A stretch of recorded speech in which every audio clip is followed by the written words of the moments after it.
자, 주기도문. 주기도문은 어떤 기도죠? 예수님께서 우리에게 가르쳐 주신 기도라고 합니다. 자, 지난주에 배운 말씀 중에 딱 하나, 여러분들이 잘 기억하고 있는지 딱 하나만 물어보도록 할게요. 자, 지난주에 배웠던 말씀이 이 말씀이에요. 자, 우리 9절부터 10절까지만 다시 한번 읽어보겠습니다. 시작. 하늘에 계신 우리 아버지여, 이름이 거룩히 여김을 받으시오며 나라가 임하시오며 뜻이 하늘에서 이루어진 것 같이 땅에서도 이루어지이다. 자, 이 말씀 중에서 여러분이 생각하기에 가장 중요한 말씀이다라고 생각하는 게 있다면 어떤 것이 있을까요? 딱 하나만 찝어보세요. 나는 이게 정말 중요한 것 같아. 지난주에 목사님이 살짝 이야기했어요. 어떤 걸까요? 누구야? 나라가 임하시오며. 막 이야기했는데 방금 아버지라고 했던 것 같은데 맞아요. 자, 나라가 임하시오며, 나라가 임하시오며, 이게 사실은 대단히 중요한 말씀이에요. 주기도문 전체 중에서 가장 핵심이라고 할 수 있어요. 나라가 임하시오면은 우리가 말했던 것처럼, 우리 나라가 임하시오면은 우리가 방금 이야기했던 것처럼 우리가 살아가는 곳이 어떤 것 되게 해달라고요? 하나님 나라, 천국. 여러분이 집이 천국과 같으면 좋아요, 안 좋아요? 좋겠죠? 여러분이 살고 있는 학교가 천국이 되면 좋아요, 안 좋아요? 좋겠죠? 그럼 천국은 뭐 하는 곳일까요? 영이 있는 곳. 깜짝 놀랐어요. 자, 천국은 무엇을 하는 곳일까요? 하나님이 통치하는 곳, 다스리는 곳. 천사가 사는 곳. 또 자는 곳. 쿨쿨쿨 자는 곳. 천국은 서로 사랑하는 곳이라고 하나님께서 가르쳐 주셨어요. 서로 사랑하는 곳. 누구나 다 멋지게 아름답게 사랑하는 곳이라고 가르쳐 주시는 거예요. 그러면 여러분의 가정이 천국과 같이 되면 무엇이 있어야 돼요? 사랑이 넘치면 되겠죠. 여러분 부모님 사랑하세요? 안 사랑해? 아니지? 네. 살짝 약간 눈빛이 흔들리는 것 같은데 혹시 아침에 혼나고 왔니? 알겠어요. 자, 부모님을 사랑하죠. 부모님도 나를 사랑하고 이렇게 사랑의 관계가 이어지면 그곳을 하나님 나라와 비슷하다, 천국과 같다라고 해서 이곳이 하나님 나라가 되게 해주세요, 나라가 임하게 해주세요라고 이야기를 하는 거예요. 하나님께서 다스리는 삶을 살게 해주세요라고 이야기를 하죠. 자, 천국은 이런 거예요. 주기도문에서 봤듯이 나라가 임하는데 그 나라는 하나님의 뜻이 하늘에서 이루어진 것 같이 땅에서도, 이곳에서도 이루어지기를 바라는 기도예요. 저는 여러분들이 날마다 우리가 살아가는 곳이 천국이 될 수 있도록 기도하는 친구들이 되었으면 좋겠어요. 그리고 천국이 되기로 기도한다면 여러분은 어떤 사람이에요? 천국의 사람이에요. 하나님 나라의 사람이에요. 하나님 나라의 사람이라는 걸 잊지 않고 그렇게 살아가야겠죠. 여러분이 하나님 나라의 사람, 천국의 사람으로 살아갈 수 있다면 목사님 장담할 수 있어요. 여러분이 살아가는 그 모든 것이, 모든 자리가 천국이 될 수 있어요. 그것을 우리 주기도문을 통해서 하나님한테 간절히 기도하는 것이겠죠. 자, 그러면 우리가 천국의 삶을 살기 위해서 필요한 것들이 있잖아요. 하나님, 제가 천국의 삶을 살고 싶은데 이런 것들 저런 것들이 필요해요. 이 필요한 것을 예수님께서 중요한 3가지를 가르쳐 주셨어요. 오늘은 그것, 주기도문 뒤에 있는 이 3가지에 대해서 이야기를 나눠보도록 하겠습니다. 자, 11절부터 13절까지예요. 우리 다 같이 읽어봅시다. 자, 시작. 우리가 우리 육에 죄 지은 자를 사하여 준 것 같이 우리 죄를 사하여 주시옵고, 우리가 시험에 들게 하지 마시옵고 다만 악에서 구하옵소서. 나라와 권세와 영광이 아버지께 영원히 있사옵나이다. 아멘. 자, 첫 번째 말씀이 뭐예요? 자, 우리에게 일용할 양식을 어떻게? 주시옵고. 자, 옛날에는 먹을 것이 풍족하지 않았어요. 옛날에는 지금은 냉장고에 문을 열면 뭐가 있어요? 먹을 게 있죠. 냉동실을 열어보면 먹다 남은 게 있죠. 김치가 있군요. 네, 놀랍군요. 자, 그렇게 먹을 것이 지금은 풍족하지만 언제든지 밖에 나가서 사 먹을 수가 있지만 옛날엔 그렇게 하지 못했어요. 먹을 것을 먹는다는 것, 하루하루 먹는다는 게 사실은 굉장히 힘이 든 일이었어요.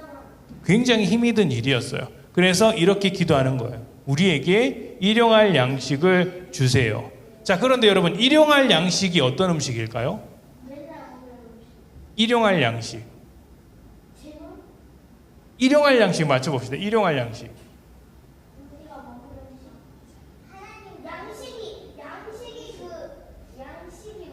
자, 정답이 아니어도 괜찮아. 누구예요? 누구예요? 맞아요. 그게 형아니야? 정확해요.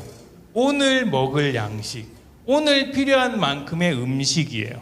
그러니까 하루에 먹을 음식인 것이죠. 그러니까 엄청 많은 음식을 달라고 말하는 게 아니고 나 치킨 먹고 싶어요, 피자 먹고 싶어요, 햄버거 먹고 싶어요, 이거 다 사주세요라고 기도하는 게 아니라 딱 필요한 만큼, 하나님 나에게 필요한 만큼 주세요라고 기도하는 거예요.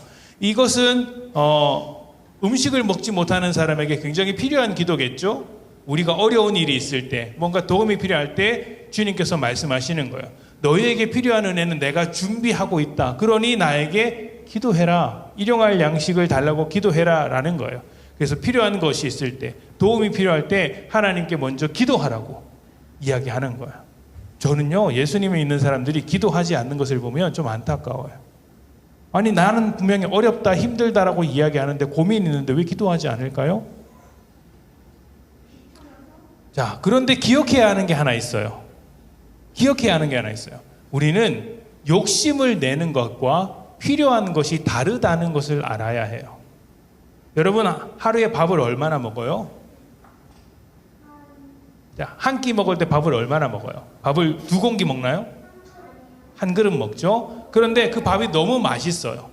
3그릇, 4그릇 먹으면 어떻게 돼요? 배가 터지죠? 돼지 돼요? 응아 마려워요? 아주 노골적인 이야기 감사합니다. 자, 목사님이 어렸을 때 비만이었어요. 비만이었는데 상당한 비만이었어요. 여러분, 라면을 한 번 먹으면 몇 개까지 먹어요? 그렇군요. 3개를 먹는다고? 아직 목사님은 못 따라잡는구만. 목사님은 4개를 끓여 먹었어요. 자, 4개를 끓여 먹었는데 그 4개만 끓여 먹은 게 아니에요. 4개를 끓이면 국물이 많아요, 적어요? 많죠. 그러면 그 국물에다가 가득 찰 때까지 밥을 말았어요. 냄비가 있으면 국물이 이렇게 있잖아요. 그럼 밥을 말면 그 냄비 끝까지 국물이 찼어요. 그러면 그걸 먹었어요. 먹는데 그냥 먹지 않았어요. 목사님 항상 반찬이랑 같이 먹었어요. 그러면 엄마가 준비한 그 멸치볶음을 제가 좋아했거든요. 그 멸치볶음 한 통 있으면 그 한 통을 한 끼에 다 먹었어요. 엄청났죠? 여러분, 밥그릇 크기가 얼마네요? 아니, 너무 신났네 내가. 밥그릇 크기가 얼마네요? 목사님 밥그릇 크기는 이거 좀 과장인데 요거 절반 정도 됐어요. 요거 절반. 약간 과장이에요. 요거보다 좀 구멍은 좀 작긴 한데 요거는 작은데 이만한 건 아니다. 하여튼 요거 절반 정도 되는 거에 밥 하나, 국 하나 이렇게 먹었었거든요. 대단하죠? 그러니까 라면도 그렇게 먹고 멸치도 그렇게 먹었어요.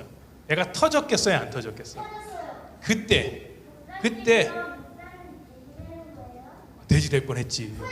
그때 딱 밥을 다 먹었는데 밥을 다 먹고 나니까 움직이질 못하겠는 거야. 진짜 움직이지 못하는 거예요. 그래서 밥 먹고 우 해서 누웠어요. 누워서 가만히 있었어요. 어떤 느낌이었냐면 누가 바늘로 배를 딱 찌르면 라면 국물이 뿅 나올 것 같은 느낌이 드는 거예요. 그건 욕심일까요? 아니면 필요한 만큼 먹은 것일까요? 욕심이죠. 그러니까 예수님께서 말씀하시는 거예요. 그렇게 기도하지 마라. 여러분 콕 찔러 라면 국물이 뿅 나올 것만큼 음식을 먹지 않는 게 주님께서 하는 거예요. 하나님께서는 우리가 그렇게 배가 터질 상태까지 밥 먹는 것을 원하지 않으세요. 욕심이니까. 그래서 욕심으로 하는 기도는 내가 듣지 않을 거야. 왜냐하면 너 다칠 수 있거든. 너 위험하거든. 나 듣지 않을 거야. 너는 필요한 것을 위해서 기도해야 돼. 그게 뭐예요? 일용할 양식을 주시옵고예요. 일용할 양식을 주시옵고. 여러분 기도할 때 필요한 것을 위해서 기도해야 돼요. 욕심을 내면서 기도하면 안 돼요. 정말 여러분에게 필요한 거. 그렇게 기도하는 여러분들이 되었으면 좋겠습니다. 자, 두 번째. 자, 읽어봅시다. 시작.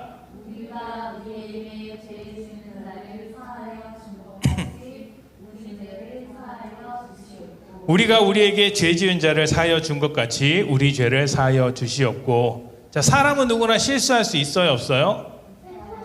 자, 잘못할 수 있어요, 없어요? 있죠. 자, 중요한 것은 우리가 실수를 하는 것, 실수를 안 하는 게 중요한 게 아니라 그 실수를 반복하지 않는 게 중요해요. 똑같은 잘못을 반복하지 않는 거죠. 잘못했다면 돌아서면 되는 건데 돌아서지 않는 게 문제인 것이죠. 그래서 우리는 우리를 심판하시는 하나님께 우리의 죄를 용서해 달라고 기도하는 거예요. 하나님 나를 용서해 주세요. 이제 그렇게 안 할게요. 이제 안 할 테니까 하나님 용서해 주세요. 그러면 주님께서 내가 언제든지 받아줄게 라고 말씀하셨어요. 자, 그런데 여기서 하나 더 중요한 게 있어요. 나는 하나님한테 잘못했으니까 용서해 주세요라고 기도하면서 나는 다른 사람의 잘못을 용서하지 않으면 어떻게 느껴져요? 교회 와서 하나님 제가 이거 잘못했어요. 용서해 주세요. 도와주세요. 기도해놓고 집에 가는 길에 친구가 나한테 뭐 잘못했어. 야, 너 나한테 어떻게 그럴 수 있어? 친구가 미안해라고 하는데도 나 용서 안 할 거야. 나 끝까지 너 복수할 거야. 너 갚아줄 거야 라고 이야기를 하면 여러분 그건 이상하지 않아요? 이상하지 않아요? 그래놓고 하나님 제가 잘못했어요. 내 기도를 용서해 주세요. 나를 용서해 주세요 라고 이야기하는 건 이상하죠. 하나님께서 그래서 이렇게 말씀하셨어요. 우리가 우리에게 죄 지은 자를 사하여 준 것 같이 우리 죄를 사하여 주시옵고. 뭐냐면 내가 다른 사람을 용서해 준 만큼 하나님께서도 너를 용서하실 거야 라는 말이에요. 내가 다른 사람을 사랑해 준 만큼 하나님도 너를 사랑해 줄 거야. 하나님께서 어떻게 하라는 이야기예요? 너희도 서로 용서해야 돼. 너희도 서로 사랑해라고 이야기를 하는 거죠. 목사님이 어렸을 때 지금도 그렇지만 치킨을 되게 좋아했어요. 자, 목사님이 라면을 한 번에 몇 개 먹었다고 했죠? 100개 먹었어요. 치킨은 몇 마리 먹었을까요? 치킨은 몇 마리 먹었을까요? 자, 목사님 동생이 있어요. 목사님보다 키가 크고 덩치가 좋아요. 둘이서 제가 중학교 때 그리고 제 동생도 이제 초등학교 때 치킨을 먹는데 이제 저에게 좋은 일이 있어서 우리 친척분이 오셔서 먹고 싶은 걸 이야기해라. 내가 사줄게 이야기하셨어요. 그래서 제가 치킨이 먹고 싶다고 이야기했어요. 그래서 그분께서 치킨을 4마리 시켜주셨어요. 4마리를 시켜주셨어요. 그리고 고모가 와서 또 축하한다. 뭐 먹고 싶은 거 있으면 시켜줄게 라고 해서 이야기하길래 또 치킨을 시켰어요. 그래서 치킨을 5마리인가 시켰어요. 그거 한 번에 다 먹었어요. 집사님 너무 그렇게 감탄하실 필요는 없는데 자, 대단히 많이 먹었어요. 목사님 사실 지금 요즘 되게 절제하고 있는 거예요. 목사님 진짜 정신줄 놓고 먹으면 있잖아요. 진짜 엄청 많이 먹어요. 집에 스파이가 있어서 자, 치킨을 둘이서 1마리 먹었는데 둘이서 1마리 먹은 게 아니고 혼자서 1마리 먹었어요. 1인 1닭을 한 거죠. 근데 그게 부족해서 또 남은 걸 먹었어요. 1인 2닭을 한 거죠. 그리고 나서 부족해서 또 1마리 온 거를 나눠서 먹었어요. 1인 2.5닭을 한 거죠. 그리고 그 양념에다 밥을 말아 먹었어요. 밥을 비벼 먹었어요. 엄청 많이 먹었어요. 자, 그런데 그때 치킨에는 뭐가 있어요? 2개씩 있잖아요. 닭 다리가 있어요. 여러분 닭 다리를 양보할 수 있나요? 양보 못해요. 목사님이 요즘은 닭 다리를 잘 안 먹어요. 그러나 그때는 닭 다리가 정말 중요했어요. 닭다리 치킨 한 마리에다가 닭다리 2개가 있잖아요. 그러면 목사님은 형제가 2이기 때문에 저 하나 동생 하나 이렇게 먹으면 돼요. 그래서 딱 이제 동생이 닭다리를 먹는 걸 보고 여기 닭다리 하나 있다, 이건 내 거라고 생각을 하고 냉장고에 가서 음료수를 먹어야지 하는데 느낌이 이상한 거예요. 내가 이걸 냉장고로 갔다 오면 얘가 이거 먹을 것 같은 거야. 근데 방 안에서 먹었기 때문에 부엌에 갔다 와야 됐거든요. 문을 열고 아주 빨리 달려서 냉장고에서 콜라를 꺼내서 엄청 빨리 문을 열고 들어오는데 그 순간 제 동생 입으로 닭다리가 들어가는 걸 본 거야. 으아, 안 돼, 슬로우 모션으로. 으아, 걔는 쏙 한 입에 딱 발골을 하네. 뺏겼어요. 용서할 수 없었어요. 닭다리를 가져가다니 용서할 수 없었어요. 여러분은 닭다리 뺏겨 먹은 걸 용서할 수 있나요? 목사님은 용서할 수 없었어요. 근데 지금 생각해 보니까 하나님 뭐라고 그러세요? 그것도 용서해야 돼라고 하는 거예요. 이해해 주라는 거야. 얼마나 닭다리가 먹고 싶었겠니? 얼마나 닭다리가 먹고 싶었겠니? 자, 그런데 만약에 우리가 겨우 닭다리 하나도 용서하지 못할 것 같으면 우리가 잘못했을 때 하나님한테 용서해달라고 이야기할 수 있을까요? 또 다른 사람한테 용서해달라고 이야기할 수 있을까요? 혼나서 부모님한테가 혼나고 있을 때 용서해주세요, 이제 그만 혼내주세요 말할 수 있을까요? 못해요. 부모님은 어떤 마음이 들까요? 지는 용서도 안 하면서 나한테 용서를 해달라고 하면서 2배로 혼나는 거야. 2배로 혼나지 않는 방법을 가르쳐 주는 거예요. 자, 이렇게 서로 용서해라고 주님께서 말씀하시면서 기도를 가르쳐 주셨어요. 자, 마지막. 자, 한번 읽어봅시다. 시작. 우리를 시험에 들게 하지 마시옵고. 2번째 시작. 오늘 목사님의 모든 그 과거를 다 털어놓겠어요. 아무한테도 이야기하지 않았던. 여러분은 시험에 빠져본 적 있나요? 이 시험을 유혹이라고 이야기해요. 유혹에 빠지고 저기 사단이 막 유혹하는 것에서 빠져본 적이 있나요? 여러분 PC방 가요? 안 가요? 솔직하게 가본 사람. 그래, 가봤구나. 가서 뭐해? 무슨 게임 하냐고 묻는 거야. 롤? 스타크래프트를 아직까지 해? 자, 자, 배그를 할 수도 있고 롤을 할 수도 있고, 그죠? 스타크래프트를 할 수도 있고 또 다른 것들을 많이 하겠죠. 많이 해요. 목사님이 어렸을 때는 PC방이 없었어요. 그 대신 오락실이 있었어요. 자, 그런데 이거 진짜 뼈아픈 강화인데 초등학교 때 어렸을 때 아버님이 안 계셨기 때문에 어머니께서 이제 밤늦게까지 일을 하고 오셨어요. 일을 하시면 보통 9시에 들어오시거든요. 9시, 10시에 들어오시는 거야. 근데 그날따라 목사님한테 돈이 생겼어요. 거금이 생겼어요. 그 당시에는 10,000원이 생긴 거야. 그 당시에 있잖아요, 참치캔 하나가 500원 할 때였어요. 그러니까 10,000원이면 얼마나 많이 먹어요. 참치캔을 20개도 넘게 먹을 수 있는 큰 돈이에요. 그걸 가지고 목사님 어디 갔을까요? 오락실 간 거예요. 맞아요. 오락실 간 거예요. 동생들이 오락실 간 거예요. 근데 제가 잔머리를 굴렸어요. 엄마가 보통 9시까지 오시니까 오락실에서 오락하다가 한 8시 30분쯤 되면 집에 오면 안 들키겠다. 왜냐면 이 10,000원도 엄마는 모르는 돈이거든. 그래서 나 오락실에 가야 되겠다 했죠. 갔어요. 오락실 신나게 했어요. 깜깜할 때까지, 정말 불빛이 없을 때까지 열심히 오락을 했어요. 오락실 문 닫을 때까지 했어요. 그리고 나서 집에 왔어요. 집에 오니까 불이 다 꺼져 있고 아무도 없는 거예요. 다행이다. 엄마가 아직 안 왔구나 라고 생각을 했어요. 문을 열었는데 당연히 잠겨 있죠. 그래서 평소에 열쇠를 놔두는 곳에 열쇠를 이렇게 열려고 딱 들춰보니까 열쇠가 없는 거야. 이상하다. 왜 열쇠가 없지? 문을 막 열었는데 열리지 않아. 열쇠도 없어. 집에 도둑이 들었나? 라고 해서 이제 우리는 주택이었으니까 빙글빙글 돌아가면서 창문으로도 보고 막 하는데 뭔가 집안에 낌새가 이상해. 느껴지는 게 있잖아요. 등골이 싹, 땀이 등에서 쫙 흐르면서 그 어둑어둑한 그 방문에서 뭔가 나를 째려보고 있는 그 느낌. 그 어둠 가운데서 누군가 싹 나오는데 엄마야. 그러면서 이야기하시는 거야. 나는 너 같은 자식 둔 적 없다. 나가서 살아라.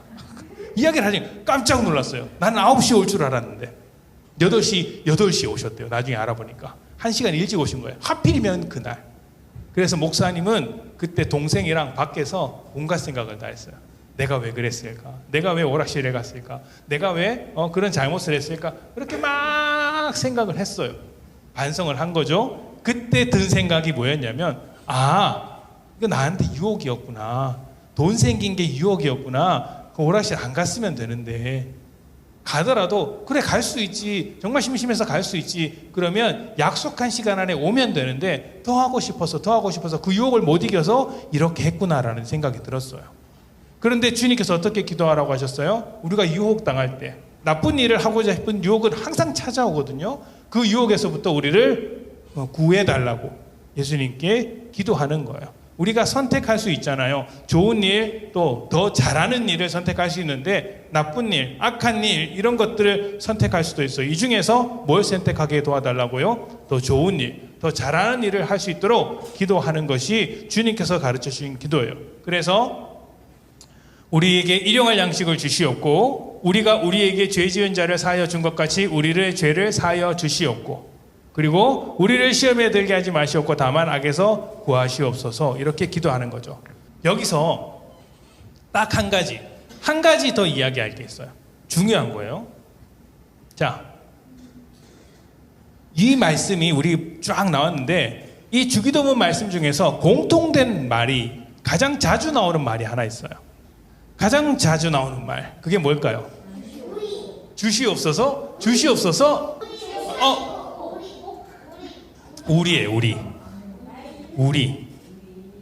우리에게 일용할 양식을 주시고 우리가 우리에게 죄 지은 자를 사하여 준 것 같이 우리 죄를 사하여 주셨고 우리를 시험에 들게 하지 마시옵고 악에서 구하시옵소서. 우리 이렇게 이야기를 하는 거예요.